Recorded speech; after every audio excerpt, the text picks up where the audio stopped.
केंद्रीय गृह मंत्री अमित शाह ने जब से 3 बिल्स जो कि कॉन्स्टिट्यूशन अमेंडमेंट बिल्स हैं उनको टेबल किया है कल से, तब से सियासी बवाल मचा हुआ है। नेशनल कॉन्फ्रेंस के जो प्रेसिडेंट हैं डॉक्टर फारूक अब्दुल्ला, वो कल ही दिल्ली पहुंचे हैं और उन्होंने कहा कि वो सभी अपोजिशन पार्टीज को लामबंद करेंगे। बीजेपी का क्या टेक है इस पर बात करने के लिए मेरे साथ हैं जम्मू कश्मीर बीजेपी के प्रेसिडेंट सत शर्मा जी। सत शर्मा जी, कल से जो ये बिल्स आई हैं और जिसमें चीफ मिनिस्टर के पावर्स को कहीं ना कहीं कटेल करने की एक अटेम्प्ट है, हालांकि ये सिलेक्ट कमेटी को चला गया है, लेकिन अपोजिशन कहीं ना कहीं इस पर बवाल मचा रही है और डॉक्टर फारूक अब्दुल्ला दिल्ली पहुंचे हैं घेरने की कोशिश बीजेपी को, सेंट्रल को, और कह रहे हैं कि ये फेडरलिज्म के खिलाफ है। वो लोग जानते हैं, जो लोग दिल्ली पहुंचे हैं उनमें से कोई भी पॉलिटिकल पार्टी ऐसी नहीं है कि सदियों तक जिनका कोई प्राइम मिनिस्टर बनेगा। ना नेशनल कॉन्फ्रेंस का कभी प्राइम मिनिस्टर बन सकता है, ना पीडीपी का बन सकता है, ना आम आदमी पार्टी का बन सकता है, और ना ही किसी समय में भारत की सबसे बड़ी पॉलिटिकल पार्टी कहे जाने वाली कांग्रेस का बन सकता है। वो जानते हैं, इसके बावजूद परेशान है। परेशान किसको होना चाहिए? जो देश के प्रधानमंत्री। वो परेशान नहीं है, वो चाहते हैं कि ट्रांसपेरेंसी आए, लेकिन विपक्ष में बैठने वाले नेता कभी नहीं चाहते कि एक ट्रांसपेरेंसी जो है यहां पर आए।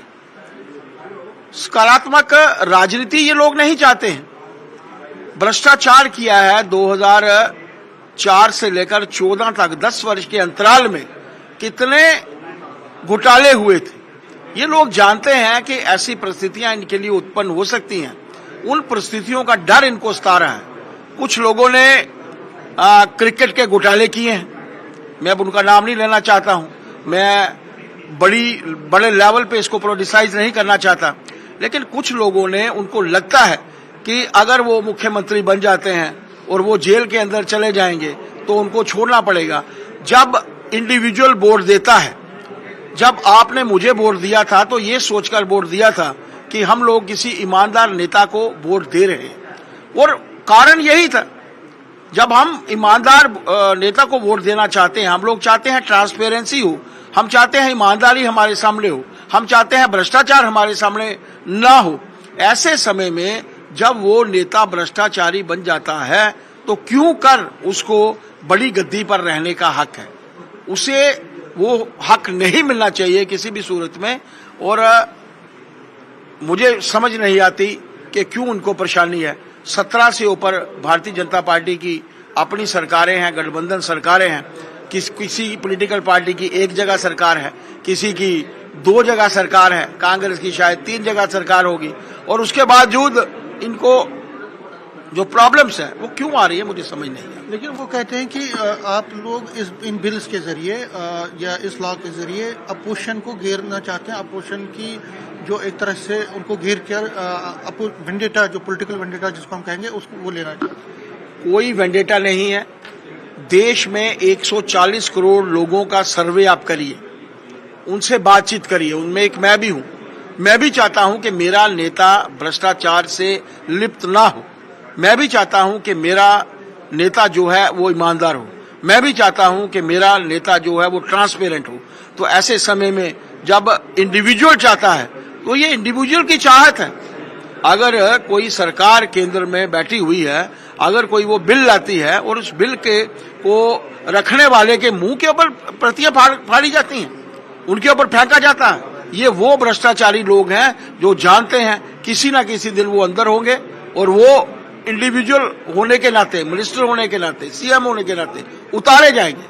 पीएम ये कभी नहीं बन सकते, सदियों तक, याद रखिएगा, सदियों तक इनमें से कोई पॉलिटिकल पार्टी का नेता चीफ प्राइम मिनिस्टर जो है वो नहीं बन सकता। हाँ, चीफ मिनिस्टर किसी कहीं 1-2 प्रदेशों में ये बनेंगे, इसमें कोई दो राय नहीं। मंत्री भी इनके लोग बनेंगे, लेकिन क्यों हाथ हो रहे हैं मुझे समझ नहीं आता। ये एप्लीकेबिलिटी सिर्फ कांग्रेस के ऊपर नहीं है, पीडीपी के ऊपर नहीं है, आम आदमी पार्टी के ऊपर नहीं है, एनसी के ऊपर नहीं है, या दूसरी पार्टियों के ऊपर नहीं है। ये भारतीय जनता पार्टी के ऊपर भी एप्लीकेबल है। वहां भी अगर कोई भ्रष्टाचारी होता है जो पॉसिबल नहीं है तो उसी के ऊपर भी एप्लीकेबल है। अगर कोई होता है तो क्यों रोया जा रहा है, क्यों प्रतियां फाड़कर नेताओं के मुंह के ऊपर मारी जा रही हैं। आप सीधे तौर से दर्शाता है कि they are afraid of the bill. वे जानते हैं कि वो ट्रांसपेरेंट नहीं है, वो ईमानदार नहीं है, वो भ्रष्टाचार से लिप्त है। लास्ट में पूछना चाहूंगा, जब ये मीडिया रिपोर्ट्स में चली गई जो बिल्स आ रही हैं तो ऐसा लग रहा था इनिशियल में कि स्टेटहुड और नेशनल कॉन्फ्रेंस जो कांग्रेस खासकर वो तो जुबिलेशन कर रहे थे, लेकिन जब ये पता चला कि कंटेंट क्या है बिल्स का तो वो सदमे में है, तो आपने उनको एक और झटका दे दिया। वो सदमे में ही रहेंगे।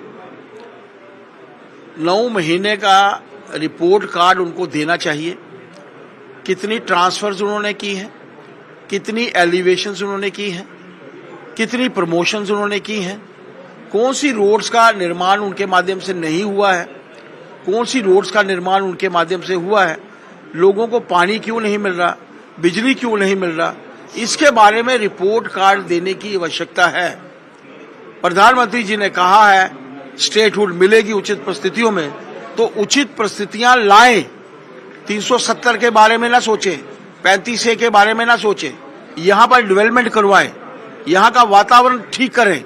वो जो वातावरण ठीक नहीं करना चाहते, आपने देखा है कुछ तो भगवान की तरफ से भी हमारे ऊपर जो चशोती का वाकया हुआ, कठुआ का और बाकी दूसरे प्रदेश के हिस्सों में भी वाकया हुआ, उसके ऊपर तो किसी का जोर नहीं है, लेकिन यहाँ की परिस्थितियां ठीक रहें इसके लिए तो जो सत्ता में लोग हैं वो प्रयास कर सकते हैं, जो वो नहीं कर रहे।